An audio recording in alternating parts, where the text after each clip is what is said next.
Ladies and gentlemen, welcome to the Commerce Reimagined series by Geometry Global. Thank you for taking time to join us in this session.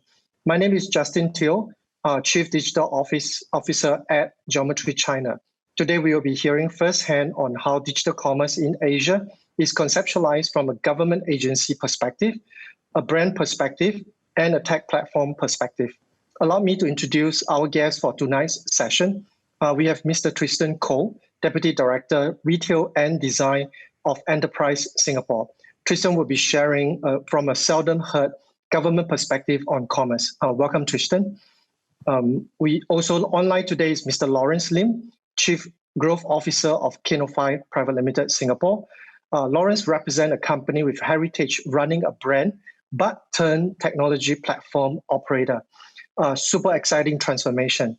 Both gentlemen is based out of Singapore, and myself is based in Shanghai, China. But before we start into the main topic, just want to do a quick casual check with you, gentlemen. How are you coping with COVID-19 in Singapore right now? Thank you, Justin, for the earlier introduction, and it's a pleasure to be here. Well, here in Singapore, from what we observe, things seem to be stabilizing a bit since the circuit breaker was lifted earlier in June. Well, we definitely see more people heading back to the streets, eager to return to their social routines, visiting friends and family, eating out and shopping. We also see, on the other hand, more shops and restaurants reopening, very eager to welcome customers. But having said that, the government is taking a very cautious approach to reopen the economy in stages, really, in an effort to mitigate the potential resurgence of infection. As far as the retail industry is concerned, most retailers have opened their stores since the 19th of June.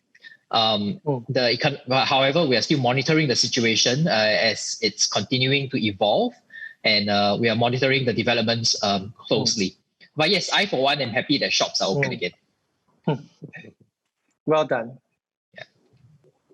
Lawerence, yourself?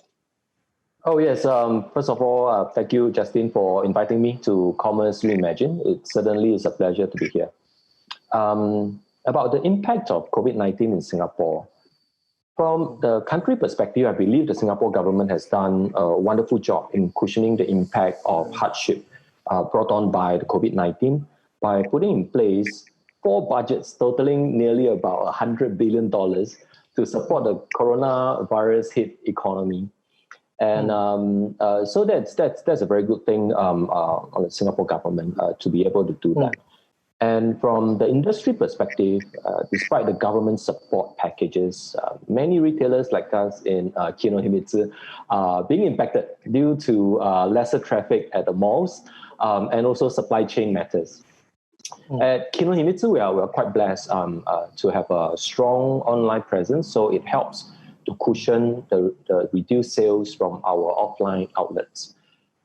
But truly, in order for us to get through this challenging period and beyond, commerce needs to be reimagined. Thank you, Lawerence. Thank you, Tristan. I think that the first question that I want to pose is mainly for Tristan. I think it would be interesting to hear from your perspective, from a government perspective, how has COVID-19 impacted the way people live and shop? Because after all, this series is about commerce. And also, if you can share with us what are some of the trends and opportunities that you foresee moving forward for this industry? That's a fantastic question. Well, I think COVID-19 has significantly altered the way people live and shop. And we see that most notably in the increased use of digital tools. People do still need to eat, play, and shop, of course, but the means to fulfill that need has changed, and businesses need to respond to that. Here in Singapore, we have observed the impact on many retailers, especially between the circuit breaker period and now.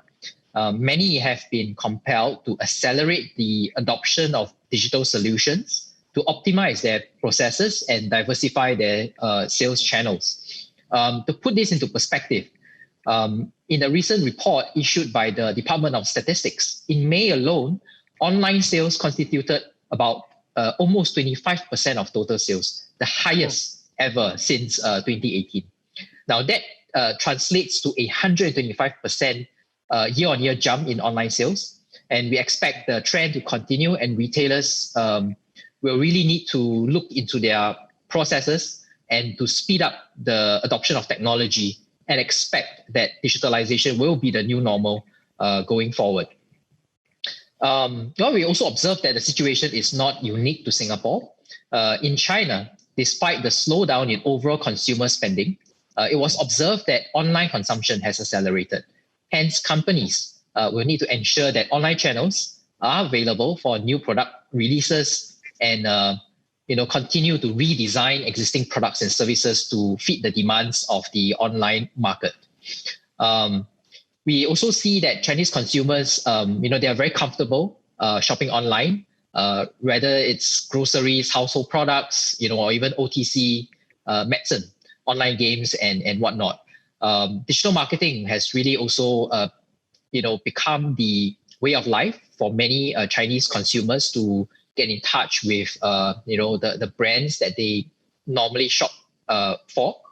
And the brands have responded to that by really turning to social media and leveraging platforms like live streaming platforms, for example, like TikTok, WeChat, to connect with customers and to promote their products. So we also observed that Singapore retailers who are operating in China, they have done quite well for themselves to really look into leveraging on social media marketing and leveraging really on integrated online to offline campaigns to drive customers to online as well as physical stores. The situation is also similar in ASEAN. According to the World Economic Forum, over the next decade, ASEAN will become the world's fourth largest economy with a roughly US $4 trillion consumer market. This will be driven very much by ASEAN's middle class boom. And we see that the growing consumption in ASEAN and China, they continue to present very big opportunities for retail, both online as well as offline. Well, that's some fantastic sharing, Tristan. I think we see that the trends are moving towards online and getting the retailers to actually adopt digitization. So the next question is actually, how is ESG, right, as an economic government agency, responding to the impact on the retail business? And what are the steps that have been taken so far to help this industry? Well, here at Enterprise Singapore, our role is to build an ecosystem that can support and enable the retail sector in Singapore, among other industries, to really develop capabilities to help our companies grow and internationalize. Even before the COVID-19 pandemic, one of our key priorities in capability building has been to equip the retailers with digital tools and expertise. To this end, we have introduced numerous programs, such as the Start Digital program and the e-commerce booster package. A little bit more on the Start Digital program. It was introduced last year together with our sister government agency, the Infocom Media Development Authority, or IMDA, to equip SMEs with foundational and plug-and-play solutions in an effort to help them to assimilate into the digitalization journey. We tailored the solutions and matched them to the most basic needs of digital first-timers in areas such as accounting, finance, HR, digital marketing, transactions, and so on. And to date, close to 25,000 companies have embarked on digitalization via the Start Digital program since it was launched last year. Earlier this year in April, during the height of the circuit breaker measure, Enterprise Singapore launched the e-commerce booster package to support SME retailers who have little or no e-commerce experience, to just kickstart their business transformation by allowing them to sell online since they couldn't open their stores. There are three ways that we are funding or supporting companies through this package. Firstly, to help them to onboard to e-commerce platforms. Secondly, to support them to strengthen their digital marketing capabilities, such as implementing multiple digital channels or campaigns, and to increase brand awareness for e-commerce. All these will help to enhance their long-term ability to generate greater consumer awareness for their brands and products. There's also additional support for manpower to help them to kickstart some of their e-commerce and digital marketing efforts. We are not stopping there though. Now that we have gone into phase 2 and we have reopened most of the retail industry and moved towards recovery, the question is helping companies to not just access their customers domestically, but really to enable them to target overseas customers.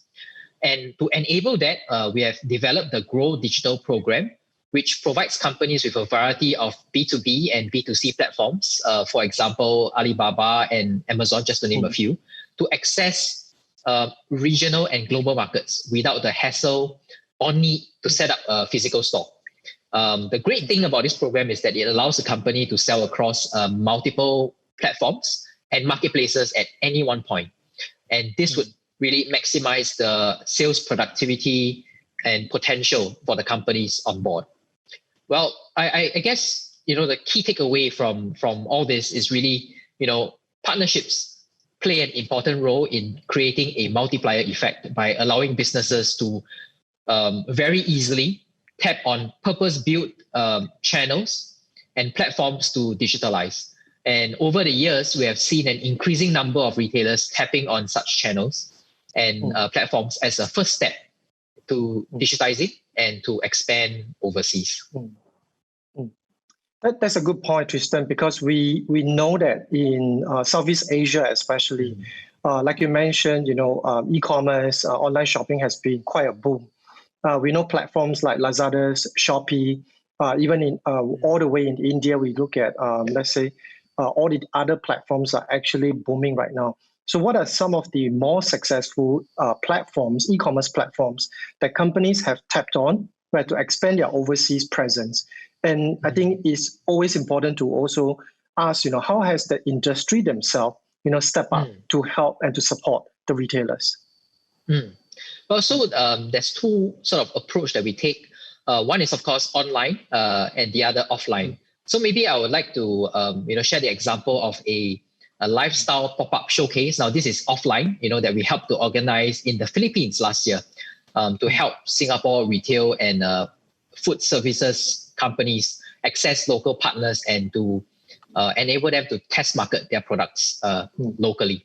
So last year, in conjunction with the 50th year Jubilee celebrations of Singapore and Philippines diplomatic relations, we helped to organize a 10-day lifestyle pop-up showcasing 17 Singapore companies from the retail and food services as well as food manufacturing sectors. The pop-up event was launched by our president, who was on a state visit, much to the delight and of our business owners who were represented there. And overall, the pop-up experience allowed the brands to better understand local consumer needs, such as buying patterns, pricing threshold, and whether the products would sort of is suitable for the market. And this allows the brand to take the feedback from customers to better tailor their offerings and to reposition themselves in the market. Most recently, we supported this project that is called Shop SG Live, which is a live streaming project to deepen the market presence of Singapore food and retail companies in the Chinese market. And the whole premise behind this is really to look at live streaming, right? So this is online. This is an interesting concept as companies would have the opportunity to take part in live streaming campaigns, which coincide with key online shopping festivals such as Whirling, 618, and of course the 双11, 11.11. So we observed that live streaming, helps the brands to build brand exposure and awareness, and because the companies are already, they have some form of offline presence in market.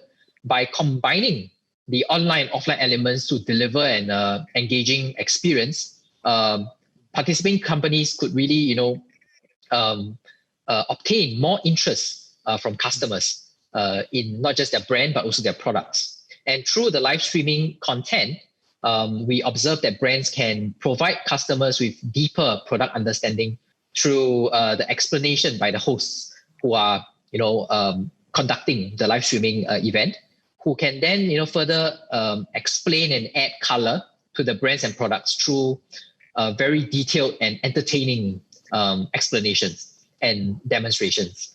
Well, and we observe that it really allows companies to obtain real-time as well customer feedback on the product and price, as the customers could comment, they could indicate whether they like the product or not, and so on, and interact with the presenter or the host.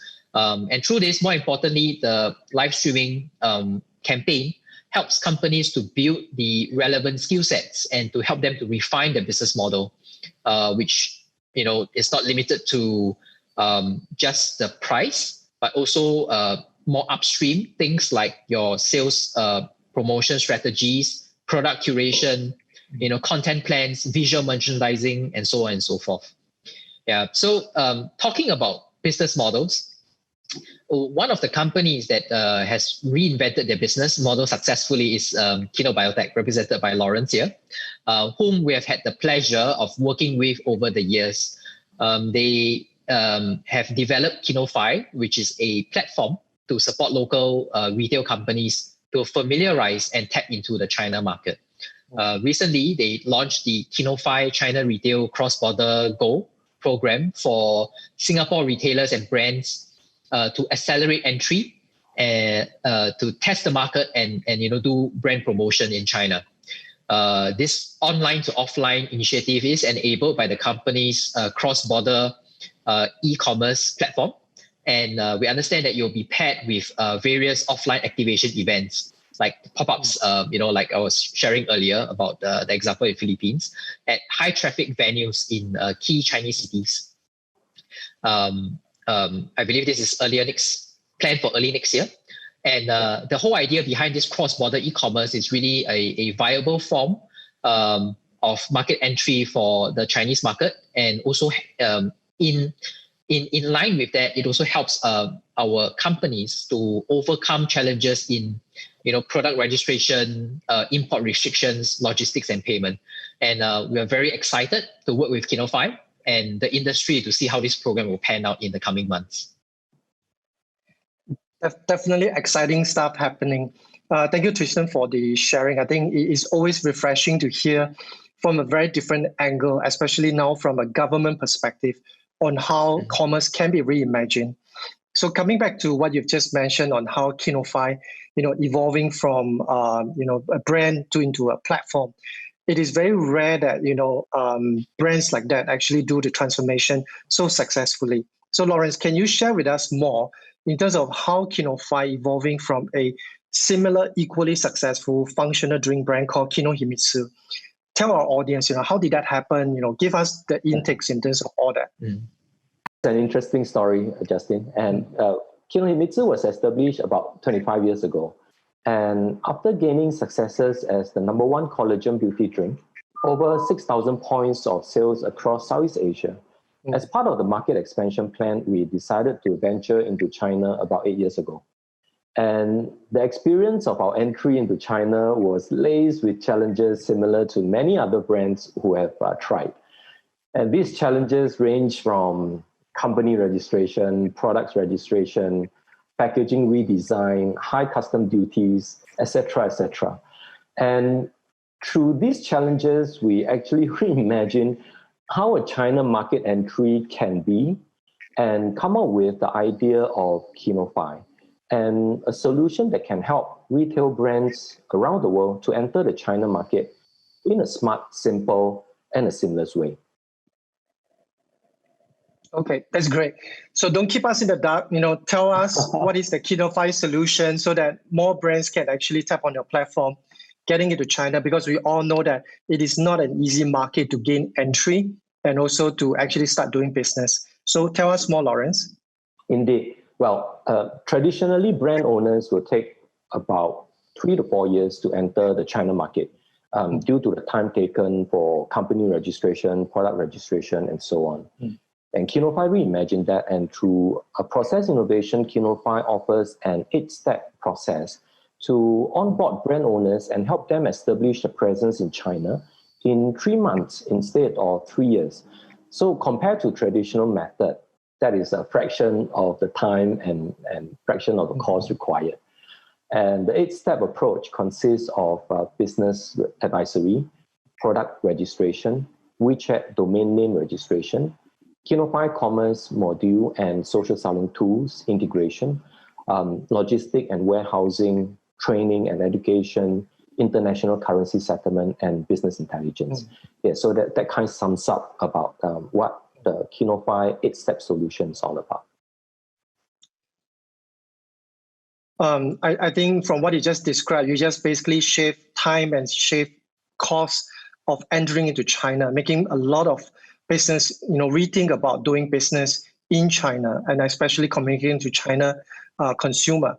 But do tell us a bit more about the China Go project, because we all know that e-commerce in China is actually on a huge growth trajectory, right? And why is it not good enough to just do e-commerce in China? But what does China Go brings to the market and to the merchant who is actually working with you on Kinofy? Yeah, Justin, you're absolutely right. The 8-step China market entry program I mentioned earlier is essentially an excellent operating expenses reducer. So if we look at it from a business perspective in a P&L statement, in order for companies to make more money, a company will need to either reduce expenses and or increase revenue. So for China Go, we have addressed both of these, and we have the 8-step that help us to reduce the expenses, and at the same time included the component that will help brands acquire followers and convert that into sales.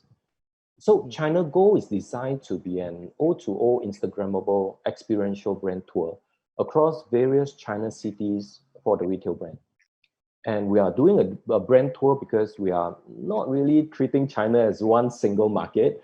It's because China is very big, it's huge, and China, it has 600 over cities, and every city is bigger than Singapore. So we're helping brands to go deeper into the cities and better establish themselves city by city, so that's how we plan it to be for China Go. So on top of the 8-step China market entry solution I mentioned earlier, the China Go solution also incorporates social e-commerce, O2O retail, O2O live streaming, O2O gamification, KOL marketing, and KOC conversion to help brands build their followers and drive brands' online retail business in China.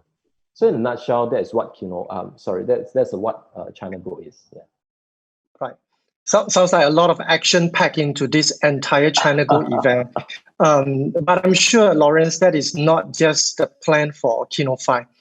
Conquering China is probably the first step. Share with us, what else is being planned for? Yeah, so that's a very interesting question, right?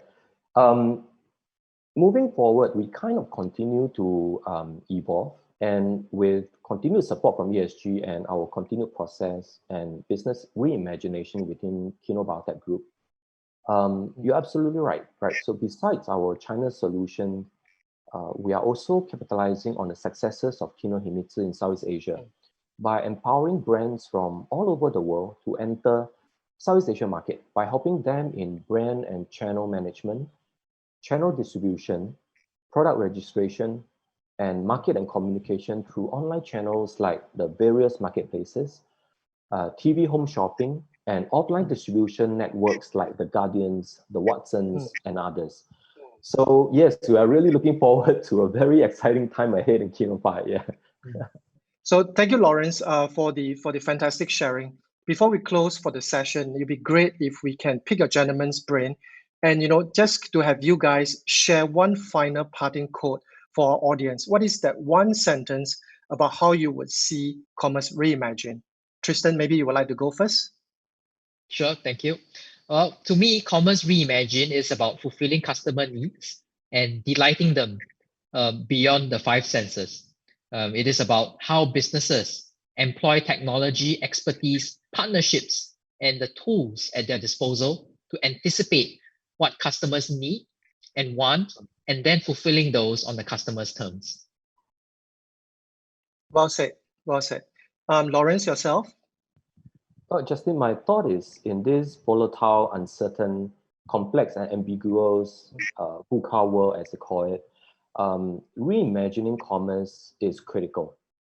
And only those who innovate quickly and have the resolve and agility to change with the market will survive. Yeah, that's my thought, Justin. Very nicely put, Lawerence. So there you have it, folks. Thank you, Tristan, again. Thank you, Lawerence, again. And thank you to our audience for listening into this session of Commerce Reimagined. Stay tuned for the next session, and goodbye to everyone.